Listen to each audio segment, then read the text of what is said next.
네, 우리 갈릴리 찬양대의 귀한 찬양 너무나도 감사합니다. 어느 때보다 하나님의 사랑이 더 필요한 시대를 저희들이 지금 살아가고 있다라고 해도 과언이 아닌 것 같습니다. 우리 찬양의 가사처럼 또 가사를 통해서 주신 사명을 기억하면서 늘 하나님의 사랑 안에 머물고 또 하나님의 사랑만을 전하는 축복의 통로의 역할을 잘 감당하는 우리 영락교회 모든 성도님들 되시길 주님의 이름으로 간절히 소망하고 축복합니다. 저희들이 마음속에 생각하고 있는 것, 또 어떤 이유로도 차마 아직 이야기하지 못한 것에 대해서 있는 그대로 솔직하게 이야기하는 것을 우리는 고백이다 라고 이렇게 이야기합니다. 이 고백이 주는 긍정적인 효과가 있는데요, 먼저는 고백하는 사람과 듣는 사람 모두에게 심리적인 안정을 주고 또 이해와 공감을 높여줘서 소통의 능력이 더욱더 좋아진다라고 이런 결과를 가져다 준다라고 이야기합니다. 또 여러분들, 이런 고백은요, 그냥 이야기하는 것에서 그치는 것이 아니라 나의 생각과 마음을 이야기하는 동시에 내가 어떤 사람인가라는 나의 정체성, 나다움을 고백하는 것도 그 안에 담겨져 있습니다. 그래서 우리는 이렇게 중요하고 또 의미 있는 고백을 위해서 잘 준비하려고 하고 또 노력합니다.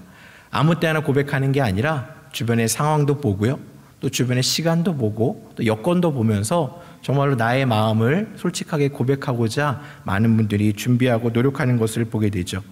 사랑의 고백도 그렇고요, 또 용서를 구하는 반성의 고백도 그렇습니다.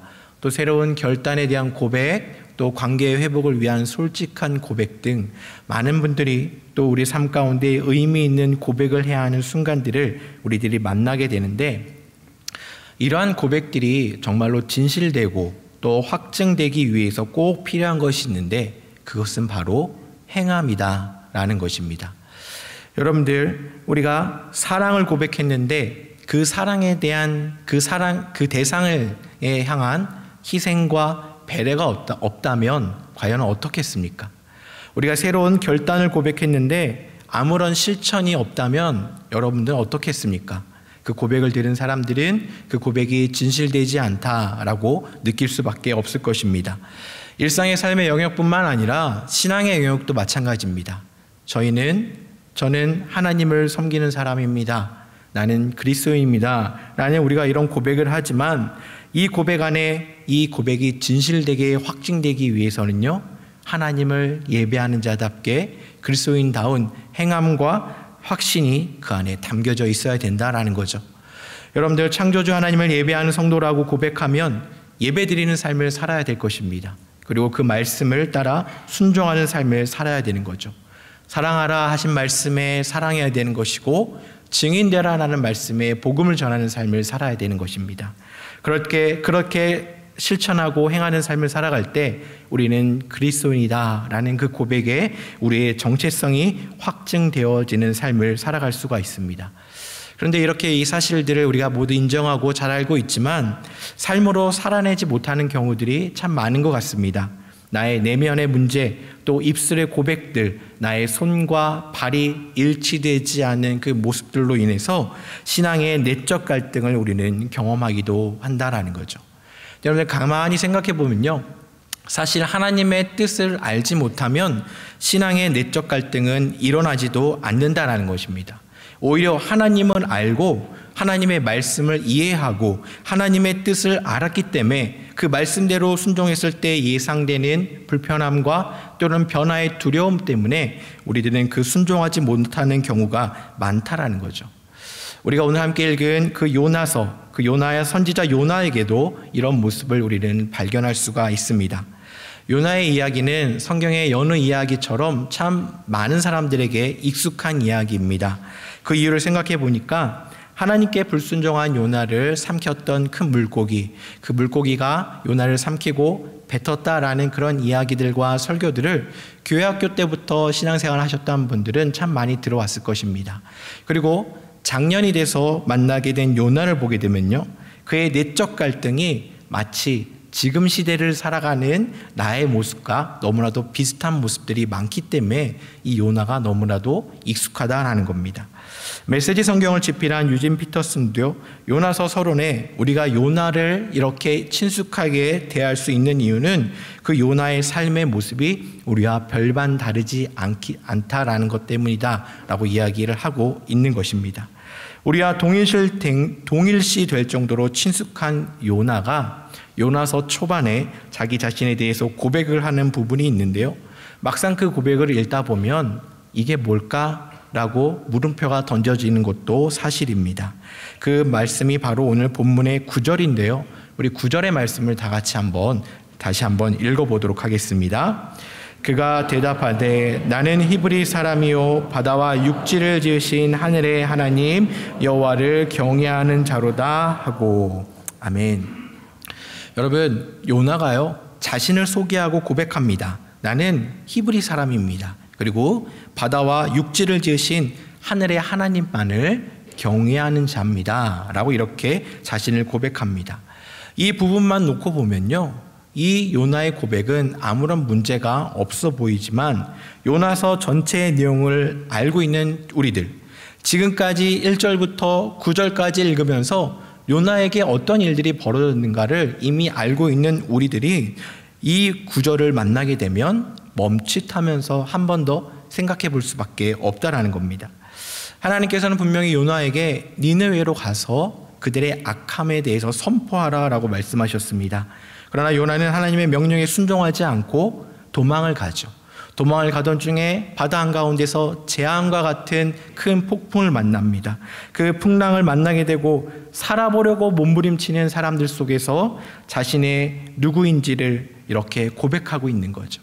우리가 함께 9절을 다시 읽었는데 이 9절의 요나의 대답은요, 고백은 8절에 자신이 그 풍랑의 원인이었다라는 것을 밝히는 순간 함께했던 사람들이 다그치듯이 질문을 하죠.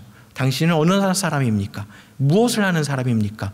도대체 어디서 봤길래 당신 때문에 이렇게 곤란한 일을 겪고 있습니까? 라고 이렇게 몰아치듯 요나에게 여러 가지 질문을 쏟아내고 있는데 그 질문에 대한 대답이 바로 9절이다라는 것이고 그 답으로 내놓은 고백이 바로 9절의 말씀인 것이죠. 그래서 즉 말씀을 읽는 우리가 9절의 고백에서 멈칫하게 되는 이유는 요나의 모습이 그가 지금 하고 있는 고백과는 이미 동떨어진 모습을 우리에게 보여주고 있었기 때문이다라는 것을 우리는 부정할 수가 없는 것입니다. 창조주 하나님을 경외한다는 사람의 삶의 방향이 어떻게 하나님을 도망하는 삶을 살아갈 수 있을까라고 의문이 든다라는 겁니다. 그런데 여러분들 냉정하게 한 번 더 생각해 보면요, 이러한 문제는 비단 요나만의 모습이 결코 아니다라는 겁니다. 이것이 바로 나의 모습이고 이 시대를 살아가는 우리의 모습이 될 수도 있다라는 것을 고백하지 않을 수 없는 것이죠.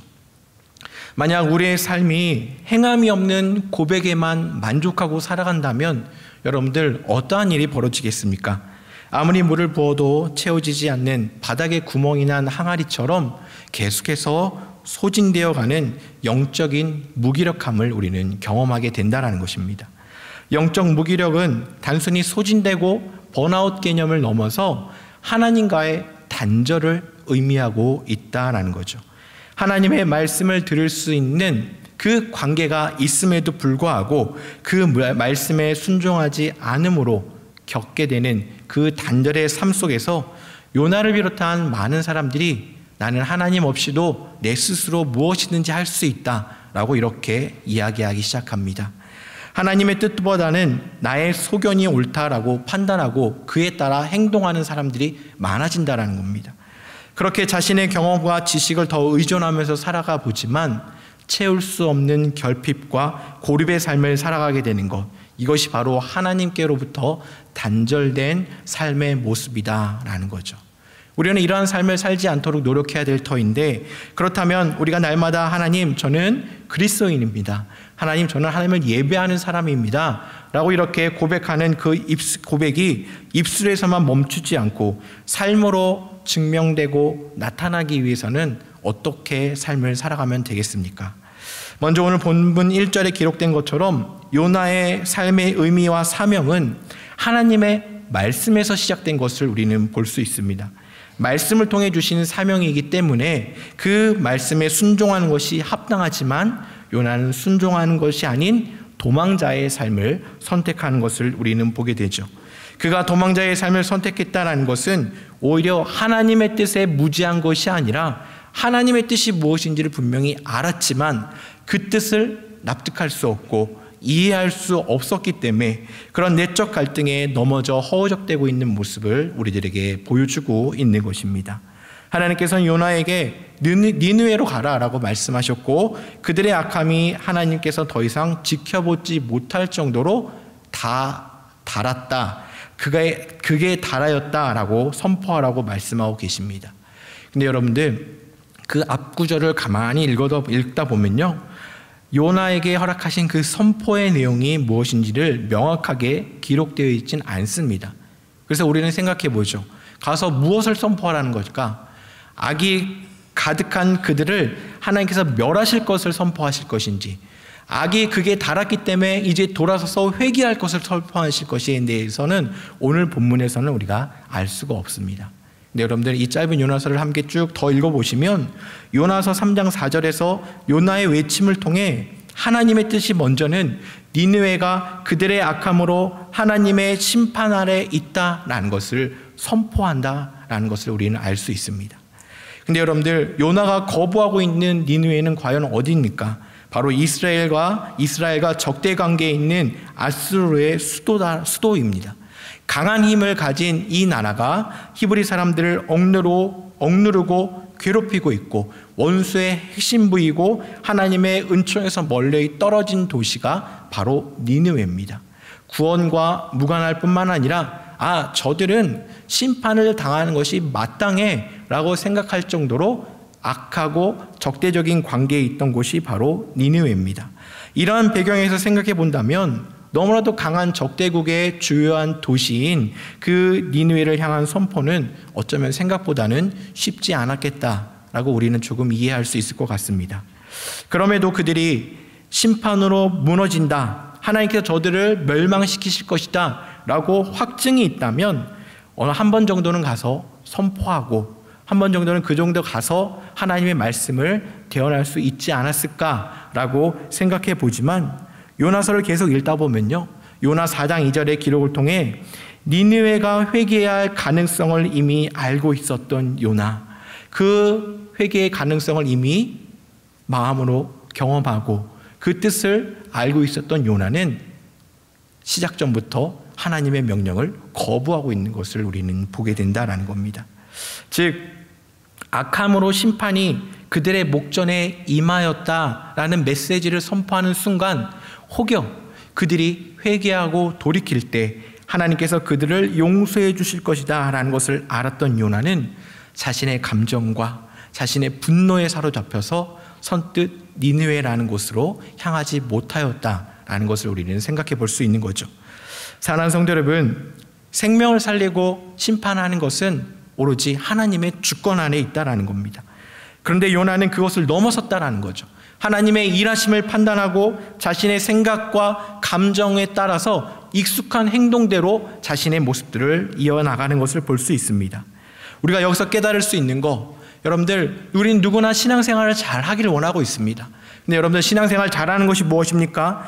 하나님의 뜻을 잘 아는 것만이 신앙생활을 잘하는 것이 아니라 요나서 9절의 고백이 그리스도인의 고백으로 손색이 없고 훌륭해 보인다 할지라도 신앙생활을 잘한다라는 것은 우리가 살아가야 하는 삶은 바로 하나님의 뜻을 알고 실제로 그 뜻대로 우리의 삶을 살아내야 할 때, 살아가고 있을 때 우리는 하나님 앞에 신앙생활 잘한다라고 이렇게 고백하고 엎드릴 수가 있다는 겁니다. 계속해서 요나의 이야기를 조금 더 살펴보면요, 하나님께서는 이스라엘 백성들뿐만 아니라 이방 민족도 사랑하신다라는 것을 깨닫게 됩니다. 그들도 구원받기를 원하시는 분이 바로 하나님이심을 우리는 알 수 있다는 거죠. 이것의 의미는 우리 삶 속으로 가져와 본다면 하나님을 예배하는 우리 자신뿐만 아니라 하나님을 알지 못하는 우리 이웃들, 혹여 나를 힘들게 하는 사람들, 나를 아프게 하고 나와 갈등의 대척점에 서 있는 사람들도 하나님께서는 사랑하고 그들을 구원하기를 원하고 계신다라는 것을 우리는 깨닫게 된다는 겁니다. 이 대목에서 한 가지 고백이 생각이 났습니다. 예전 교회에서 이런 소그룹을 조금 하다가 그날 어떤 하루에 그 나눔의 주제가 바로 신앙의 친구에 대한 주제였습니다. 그 신앙의 친구에 대해서 각자의 이야기들을 막 할 때 어느 집사님의 이야기가 생각났습니다. 그 집사님이 고등학교 시절에 한 친구가 있었는데 같은 학교 또 같은 교회를 다니는 친구였습니다. 그러니까 일주일 내내 얼굴을 대할 수밖에 없는 친구였죠.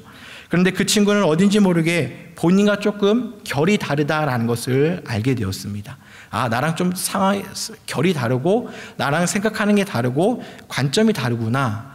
그런데 그런 다름을 인정하고 이렇게 지내던 중에 나도 모르게 그 집사님도 모르게 갑자기 그 친구에 대해서 판단하는 마음이 생기는 겁니다. 다른 것이 틀리다라게 된 것이고 틀린 것이 판단하게 되는 거죠. 왜 쟤는 교회에 다니는데 저렇게 행동하지? 왜 쟤는 저 상황에서 저렇게밖에 대처하지 못하지? 저러면 안 되는데 쟤는 잘못하고 있어 라고 하면서 판단하고 그 친구를 밀어내기 시작했다라는 겁니다. 근데 여러분들 그러다 보니까 더 가까워질래야 가까워질 수가 없는 거죠. 그냥 가깝게 지내려 하기보다는 그냥 표면적으로 반가운 척 인사만 하고 적당한 거리를 두고 지냈다라고 합니다. 그런데 어느 날 학교를 가려고 이렇게 등굣길에 골목길을 이렇게 걸어가고 있는데요. 하나님이 그 고등학교 시절의 집사님의 마음에 울림을 주신다고 이렇게 이야기를 했습니다. 내가 누구누구를 사랑한다라는 마음을 주신 거죠. 근데 여러분들 그때 고등학교 시절의 집사님이 그 친구를 생각한 것도 아니고 하나님 앞에 기도하면서 등교하는 것도 아니고 그냥 평상시처럼 그냥 분주한 삶 가운데 등굣길에 있었는데 아무 생각 없이 등굣길을 걷고 있는데 하나님이 내가 누구누구를 사랑한다라고 이렇게 고백했다는 겁니다. 그 누구누구라고 명하신 이름은 자신이 판단하고 싫어하고 같은 학교, 같은 교회에서 신앙생활하고 있지만 거리를 좁힐 수 없다라고 단정지었던 그 친구의 이름을 부르시면서 하나님이 내가 그를 사랑한다라고 말씀하신 것을 듣게 되었습니다. 그랬더니 이 집사님께서 더 이상 어떻게 할 수가 없다라는 걸 깨닫고 하나님 앞에 기도하기 시작했다라고 하죠. 뭐라고 기도를 했냐? 하나님, 저도 하나님을 사랑합니다. 그런데 하나님께서 저 친구를 사랑한다고 하시니 저는 저 친구를 미워하지 않겠습니다. 그런데 하나님, 지금까지 저는 저 친구를 판단했고 저 친구를 밀어냈고 저 친구에 대한 불평과 원망의 말을 쏟아내었는데 하나님, 어떻게 사랑하는지 어떻게 용서하는지 난 모르니 하나님, 저에게 저 친구를 사랑할 수 있는 마음을 주시고 저 친구를 향한 용서의 마음을 주시고 저 친구와의 끊어졌던 관계의 관계가 다시금 회복될 수 있도록 도와주십시오 라는 그 기도가 고등학교 시절에 나왔다라는 거죠. 그렇게 하루 기도하고 또 계속해서 시간이 지나면서 기도하던 중에 너무나도 감사하게 너무나도 신기하게 그 친구를 향한 그 판단하는 마음이 사랑의 마음으로 바뀌게 되었고 먼저 손을 내밀고 먼저 서로 이야기하고 내가 이런 생각을 가졌고 이런 마음이 있었고 내게 이런 일들이 있었어 라고 고백하면서 지금은 그 당시 함께 소그룹을 나누는 그때는 너무나도 귀한 신앙의 동역자로 남아있다라는 고백을 한 것을 기억하고 있습니다. 사랑하는 성도 여러분, 이렇게 하나님은요 우리가 생각하지 못한 영역에서 우리를 역사하시고 하나님의 일을 위하여 하나님의 사랑을 위하여 우리의 믿음의 고백이 행함으로 나타날 수 있도록 우리를 지키시고 보호해 주신다는 사실을 꼭 믿으시길 간절히 소망합니다. 여러분들 요나서를 계속 읽다 보면요 요나도 어쩌면 그 대상이 니느웨이기 때문에 그 하나님의 명령에 순종하기 참 쉽지 않았을 것이다 라는 생각을 충분히 공감할 수 있을 것입니다. 그런데 우리가 다시 한번 깨달을 수 있는 것은 하나님의 뜻을 행함에 있어서 우리의 이해가 꼭 수반되어야 된다라는 것은 결코 아닙니다. 하나님께서 우리에게 말씀하실 때 때로는 이해가 되지 않고요 때로는 어떤 논리적으로 납득이 되지 않을지라도 완전하고 실수가 없으신 하나님이 말씀하신다면 그 뜻에 따라 순종할 수 있는 삶, 그러한 삶이 바로 참된 그리스도인의 고백의 삶이요 행함으로 증명되는 삶이다라는 것을 우리는 기억해야 된다라는 거죠. 또한 순종하기 어려웠을 것이다라는 요나의 입장을 한 번 더 생각해 본다면 어떤 분들은 이렇게 이야기하실 수도 있을 것입니다. 그래도 요나는 선지자가 아닙니까? 라고 이렇게 이야기하죠. 어떤 의미입니까? 다른 사람은 그렇게 못할지라도 선지자라면 그래도 그러면 안 되는 거 아닙니까? 선지자라면 힘들어도 순종해야 되는 거 아닙니까? 라고 생각한다라는 거죠. 근데 여러분들, 이러한 생각은 요나에게만 해당되는 것이 아니라 이 시대를 살아가는 그리스도인을 바라보는 세상의 요청이 되고 있다라는 사실을 꼭 기억하시길 간절히 소망합니다. 요나의 모습을 한 번 더 살펴보면요, 배를 타고 다시스로 가던 중에 풍랑을 만난 장면을 쭉 길게 설명이 되어 있는데요, 선원들은 7절에 기록된 것처럼 그 상황을 재앙으로 받아들이고 있는 것을 보게 됩니다. 여러분들, 배가 출항을 하고 항해가 시작되었다는 것은 모든 여건이 준비되었다는 거죠. 배가 준비되었고 항해 동안에 필요한 물품들이 준비되었고 그 경험 많은 선원들이 준비되었고 또 기후적으로 지금 출항하고 항해하는 것이 가장 안전하다라고 판단했기 때문에 사람들은 다시스로 가는 배를 띄웠다라는 겁니다.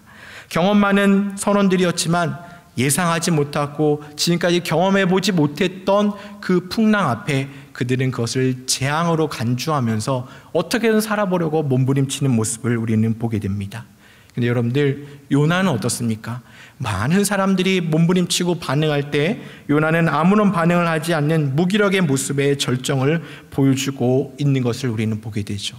그때 선장이 잠자고 있는 요나를 발견하고 이야기를 하기를 다그치듯이 이야기하지 않습니다.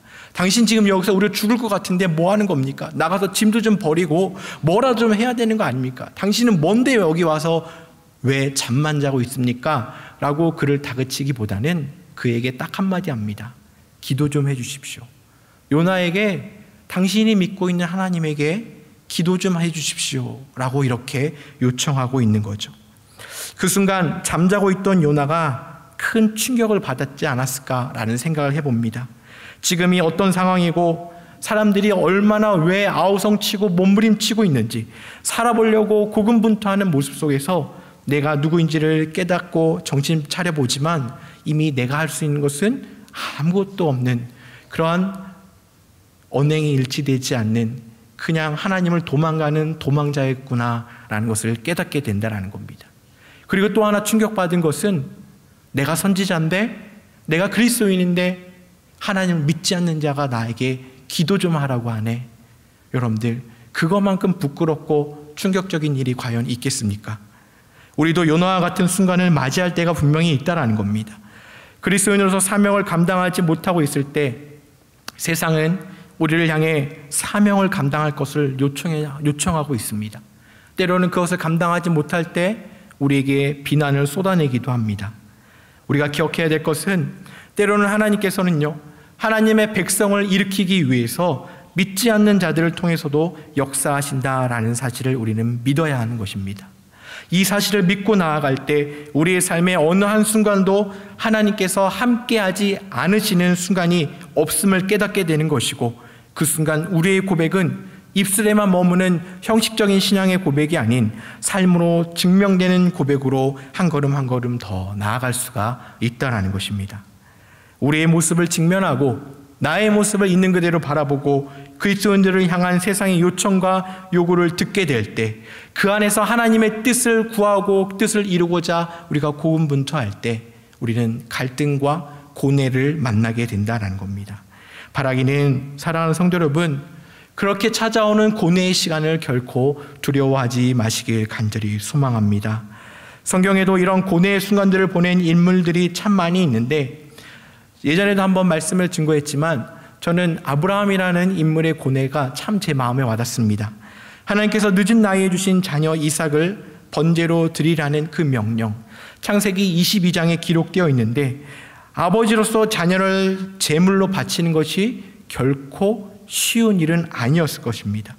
그래서 아브라함은 깊은 고뇌에 빠지며 하나님의 명령과 사랑하는 아들 사이에서 고뇌를 하고 있는데 그 고뇌를 하고 있는 증거의 말씀이 창세기 22장 3절과 4절에 기록되어 있는 것을 보게 됩니다. 우리 화면을 보시고 한번 한 목소리로 함께 읽겠습니다. 아브라함이 아침에 일찍 일어나 나귀의 안장을 치우고 두 종과 그의 아들 이삭을 데리고 번제에 쓸 나무를 쪼개어 가지고 떠나 하나님이 자기에게 일러주신 곳으로 가더니 제3일에 아브라함이 눈을 들어 그곳을 멀리 바라본지라. 아멘. 여러분들, 어렵게 하나님의 약속의 아들을 받았습니다. 근데 그 아들을 제물로 바치라는 그 명령, 하나님의 명령과 사랑하는 아들을 죽여야 되는 그 순간에 이 아버지 아브라함은 너무나도 큰 고뇌에 빠집니다. 하나님의 명령에 따라 이삭을 데리고 걸어간 시간은 3일이라는 시간이었습니다. 그리고 4절에 보시면 3일 후에 아브라함은 눈을 들어 하나님의 명하신 곳을 보았다라고 이렇게 이야기하죠. 눈을 들었다는 표현을 통해 아브라함이 3일의 길을 걸으면서 주로 아브라함의 시선은 아래를 향하고 있었다라는 것을 우리는 알 수 있습니다.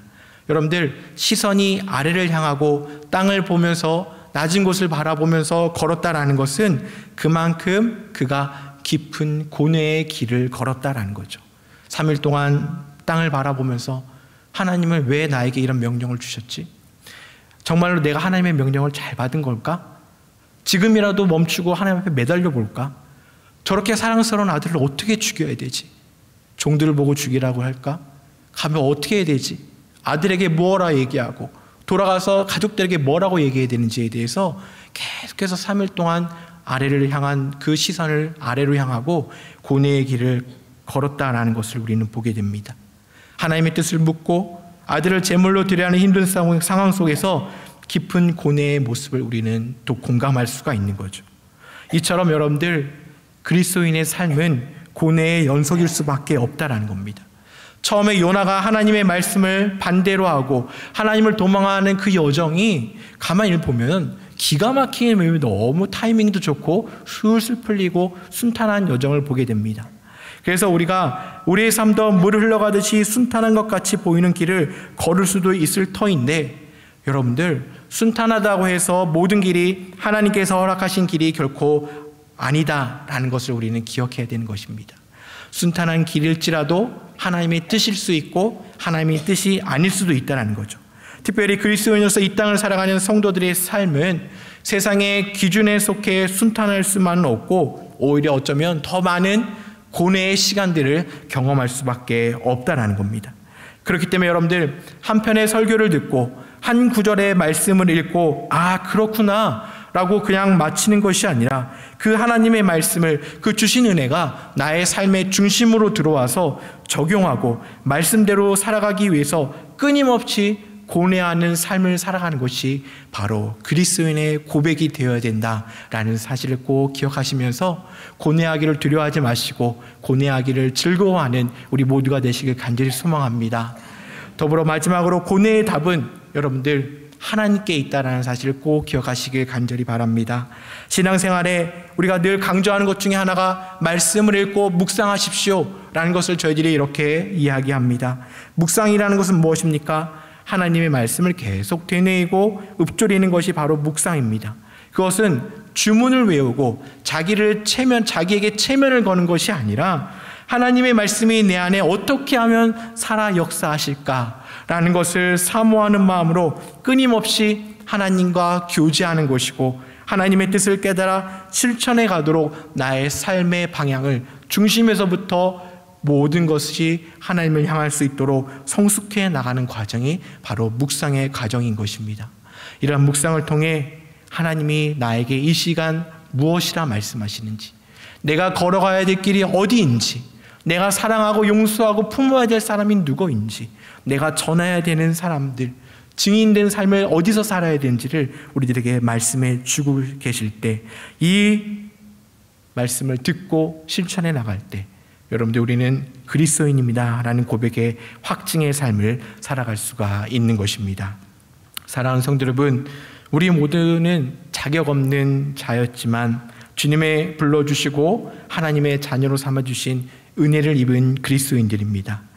보통 가장 중요하고 값비싼 것들은 아주 깊은 곳에 잘 보관을 하고 있습니다. 그런데 여러분들, 그 깊은 곳에 있는 것이 필요할 때 어디에 있는지 기억하지 못한다면, 또 그것을 꺼내서 사용하지 않는다면 아무런 소용이 없는 것입니다. 마찬가지로 요나처럼 나는 하나님을 경외하는 그리스도인입니다 라는 중요한 고백을 우리 마음속 깊이 품고 있지만, 정작 날마다 삶 속에서 그 고백을 꺼내보지 않고 그리스도인답게 살지 못한다면 우리의 삶은 결국 하나님과 상관없는 삶이 될 수밖에 없다라는 거죠. 바라기는 우리 모두의 신앙의 고백이 그 입술에만 머무는 것이 아니라 그 고백을 넘어 행함의 삶을 살아가길 간절히 소망합니다. 완전하지 않는 우리들이기 때문에 행함도 완전할 수 없을 것입니다. 그러나 여러분들, 요나서를 읽으면 그 연약한 요나를 통해 끝까지 인내하시고 요나의 길을 인도하시는 하나님의 그런 놀라운 사랑을 우리는 바라볼 수 있습니다. 그것을 통해 하나님의 백성을 지키시고 이방 민족들을 구원하셨던 그 하나님의 역사가 지금 이 시대를 살아가는 우리 안에도 일어나고 있음을 믿음의 눈으로 바라보시면서 그리스도인의 온전한 고백을 위해 날마다 행하고 또 고뇌하는 그런 복된 성도의 삶이 되시길 주님의 이름으로 간절히 소망하고 축복합니다. 함께 기도하겠습니다. 하나님 아버지, 감사드립니다. 저희를 하나님의 자녀 삼아주시고 그리스도인이라고 이렇게 고백할 수 있도록 저희를 세워주시니 감사드립니다. 하나님, 신앙의 고백이 입술에만 머물지 않도록 인도하여 주시고 삶으로 살아내는 그러한 성도의 삶이 될 수 있도록 인도하여 주시옵소서. 그러기 위해서 지금의 나의 모습을 직면하길 원합니다. 두려워하지 않게 하여 주시옵시고, 또 말씀을 통해 허락하신 그 사명을 깨달아 실천할 때 고뇌의 시간이 올지라도 하나님과 동행하고 있음을 기억하며 말씀을 통해 주신 사명을 삶으로 살아내는 우리 모든 그리스도인들이 되게 하여 주시옵소서. 모든 삶은 주님께 의탁드리오며 이 모든 말씀 예수님의 이름으로 기도드립니다. 아멘.